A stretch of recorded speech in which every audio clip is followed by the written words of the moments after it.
Hello and welcome to the Flix Forum podcast, where each episode we go back and we look at a Netflix original film in the order of release. This is our 15th day of Podmas, where we're putting out an episode every day in the lead up to Christmas.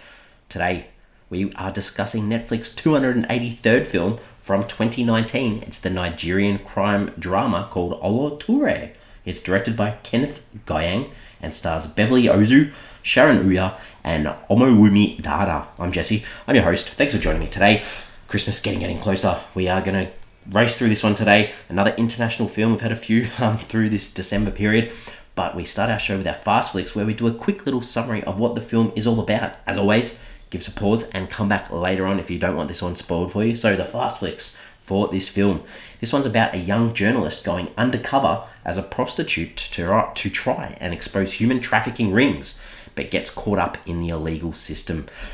Heads up, this film is heavy. The discussion is going to be talking about a few heavy sort of issues and themes and ideas.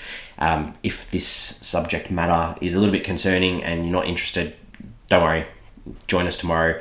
If you've seen this film and you're interested in my take on it, hang around. This film is not for everyone. I'm just putting it out there early. But we do talk about how this film ended up on Netflix. This one's got a bit of an interesting story. It's sort of a little bit all over the shop and a bit hard to keep track of. But I guess this film is based on some fact. The film production company stated that the movie was a work of fiction and was inspired by a variety of true events. And the statement also added that the movie Òlòtūré was informed and developed after an in-depth consultation with several entities with diverse accounts of human and sex trafficking. So that comes to the article, I guess, that this is based on from 2014 by a Nigerian journalist called Torres. And this was released in the Premium Times, titled Investigation Inside Nigeria's Ruthless Human Trafficking Mafia. The journalist Torres went undercover as a prostitute in the city of Ooja, and the article frames many of the scenes and themes of this film, like the deeply entrenched corruption and criminality in the elite Nigerian political society that sort of enables the prostitution trafficking rings. The ideas of inequality, exploitation, the rural, less educated women, the ruthless madams who act as like these middlemen, the idea of the next level and that idea of moving to Europe and being the forza speciale, I guess, going to Italy, the forced, the unprotected sex, the passports that are falsified, and even the murders. These were all observed by Torres in her undercover stint as a journalist. Òlòtūré actually took legal action against the filmmakers, saying that they didn't consult her, and claims that about 70% of her story was retold without permission, and she asked for $5 million in damages and a credit at the end of the film. I couldn't see the outcome of this, but there is a credit to her at the end of the film, so possibly she did manage to get her way. The filming for this film began on November 5th of 2018 in Lagos in Nigeria, and this is the second Netflix original Nigerian film, the other one being Lionheart, which we've also covered on this show, and I enjoyed that film when we looked at that one as well, so it's another good one to check out. This film is the first of a multi-title partnership that Netflix and Abdudi Ebony Life entered into a partnership as the streamer continues to make inroads into the African continent. Under this partnership, Abdudi is producing Netflix original series and branded films that will be licensed to the service. That's where it gets interesting. Òlòtūré is set to return to Netflix as a TV series. So Sharon, the lead actress in the film that we're covering today, made this announcement on August 15th of 2023 on her Instagram page. So the upcoming series is going to delve into the journey of the main character, and this is obviously a spoiler, of Òlòtūré after she crosses the border and is trafficked abroad as an undercover journalist. Intrigued, very intrigued. This is sort of recent news from this year.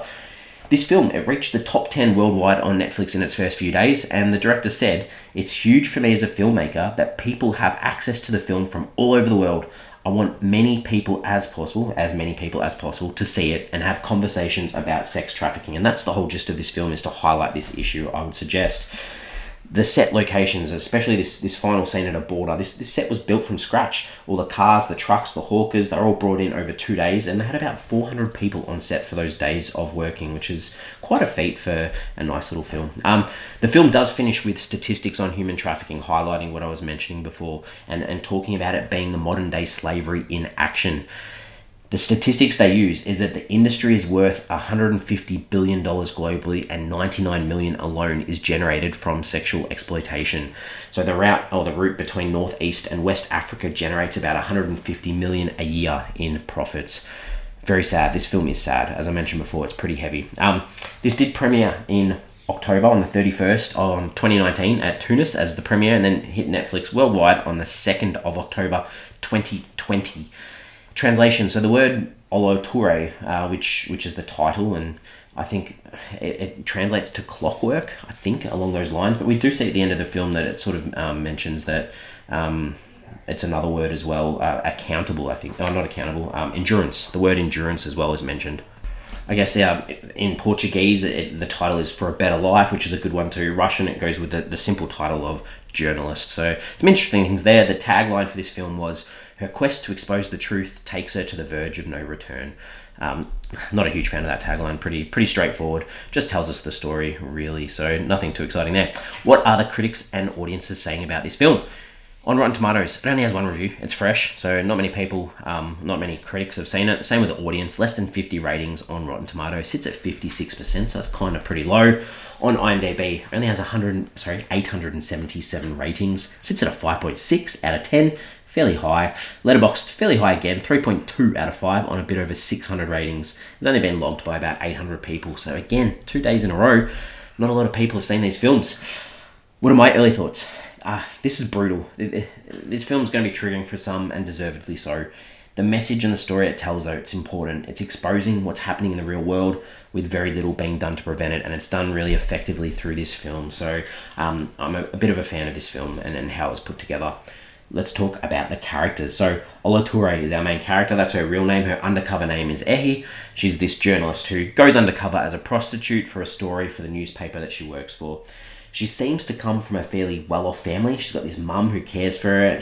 The mum's got this nice big house. She's able to provide food, that sort of stuff. So on that nicer side of things, compared to the world we see her working in, she's obviously committed to the story that she wants to tell and the cause, but doesn't know when to call it quits or when to back out or when to say no. And this becomes especially obvious when the story does become her story from a pretty impactful scene in this film. Linda is Ehi's friend and roommate in this house where all the prostitutes live together. She helps her meet this character called Miss Alero, who we'll talk about soon. Linda's goal is that she's working to help pay for her sister's freedom, I guess, from this small little town to get her to Europe too.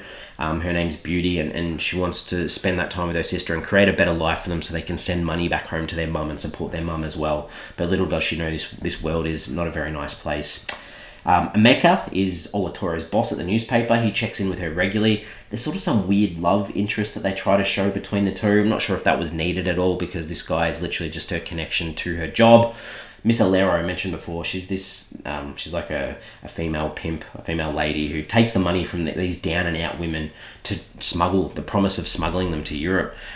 In saying that, she's strong. She stands her ground to the males in this film, the male pimps, and she's lived the lives that these women have. But, she is letting them be abused as well, which is a little bit sad. Blessing's the other character I'll sort of touch on. She's a sad story. She's a character who's stuck with this pimp called Chucks. He abuses her. He won't let her go because he's scared of what he will do without her. She was a ward of the state. She's been an orphan all her life. Really easy, obviously, to manipulate. And Chucks has too much power over her. Another sad sort of story and character in this world. The director, Kenneth Gyang, 10 directing credits, some big chunks of TV, nothing I've heard of. Very interested to see some other pieces of his work, though, based on this film. Let's talk about some scenes. What are some scenes that stood out? What are some ones that didn't stand out? This is really hard because this film is heavy. So it's hard to sort of criticize, or the scenes that the ones that more disgusted me, that this actually happens in life, I guess. But the things that were good, the opening scene is really cleverly done. There's this camera that tracks the girls through this club, all these men that are interested, and the camera goes into the room with a man and a woman with Òlòtūré, and she escapes out a window. She runs down a street. It sort of sets the film up really well for how heavy it's going to be. We see Òlòtūré following Linda to meet this Miss Alero, this ticket out to Europe, and Alero cracks it, and the fear of Linda that this is going to go wrong because of Òlòtūré following her, and that fear of her sister and not being able to provide her sister with a better life. That was really sad. Òlòtūré dealing with her abuse. She's abused, and we see her. She's too ashamed to confront or talk to her mum or see her mum. She goes to church. All these types of things. Just the sadness that was in her face. And finally, Linda is murdered, and that scene, that was devastating. That really hit me. That was just a gut-wrenching punch. That was so sad. The things that I didn't necessarily like, it's not that they weren't important, they just really made me feel horrible. The sexual assault by the politician Philip on Òlòtūré, it was hard to watch. That was horrible. The same with Chuck's beating Blessing. And again, this is probably not needed, this scene, but Amika, Òlòtūré's boss, she's given him her diaries of all the things that have happened, and her boss goes to see Philip and be like, I know what you do, and he sort of beats him down in the bathroom. It's not really needed. I'd rather see this Philip guy brought down, but in saying that, I probably understand why the filmmakers made that choice to not bring him down, because if we're reflecting real life, it's very, very hard to bring politicians or men with power down. So I understand that too. I just didn't like that scene. The themes, the ideas, obviously human trafficking, the abuse that those have, the how people take advantage.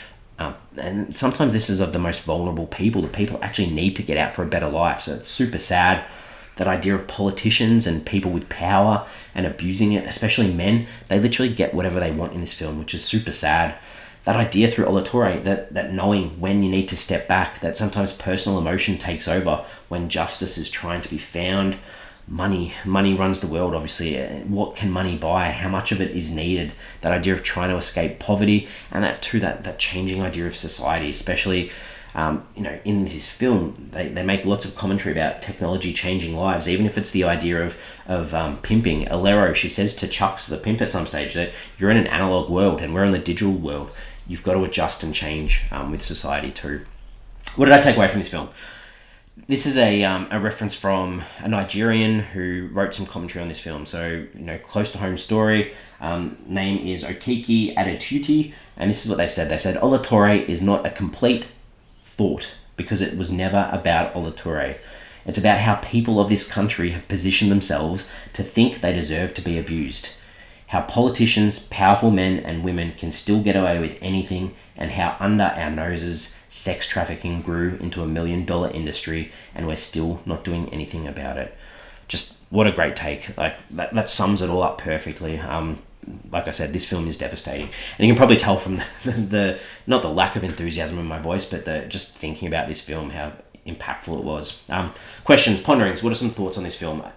That idea, and this is spoiler territory. Òlòtūré, she crosses the border.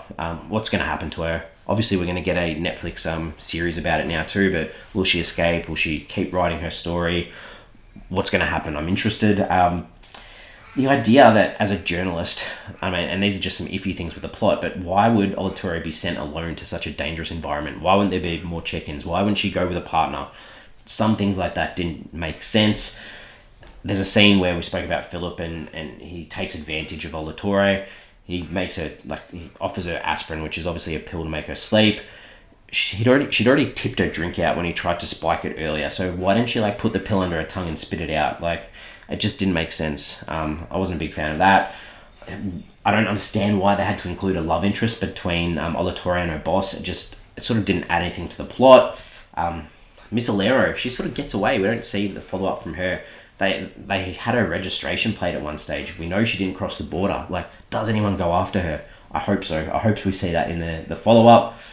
Same with the politician, Philip. Is he held accountable? Hopefully we see some accountability. And I mentioned this before, those end credits, they say Òlòtūré endurance. Is that what's meant to make us think that she's going to be okay as she crosses that border? She's got that endurance. She's going to push through, and she's going to protect all these girls that she's with. That's a nice thing, I think. And I guess I get why most of these questions are left unanswered. They don't need answers because this film is commentary on what's actually happening, and no one has answers or consequences for their actions in real life, so it makes sense not to do that in the film too. So I get that. I get that. I'm ready to wrap this up. We give the film a rating out of 5. For me, this is a really hard film to recommend because of the depressing nature, but I think it's an important watch. It highlights something that's often ignored or put in the too hard basket for Western society. The performances, the script, they make it work, and it make you feel disgusted that people endure this and this actually happens in our world. So I'm giving this a 3.5 out of 5. A good film from me. We're on socials. We've got Facebook, Instagram, and Twitter, or X now, well, formerly known as Twitter, now known as X. The question I wanted to put on there for the episode today is, will the long-form series or the sequel that they're making be as compelling as this film? I really hope so. I hope it's not just giving answers to the film, because as I mentioned, I think it is important that some things are left unanswered. We're back tomorrow. Tomorrow, another international film from 2020. It's the Hindi language satirical comedy drama called Serious Men. This one's directed by Sudhir Mishra and stars Nawazuddin Siddiqui, Indira Tiwari, Nazar, Akashaf Das, Sanjay Navarkar, Shweta Basu Prasad, and Yogesh Yadav. Got that tomorrow. Hope you're here to check it out with me. I'll see you tomorrow.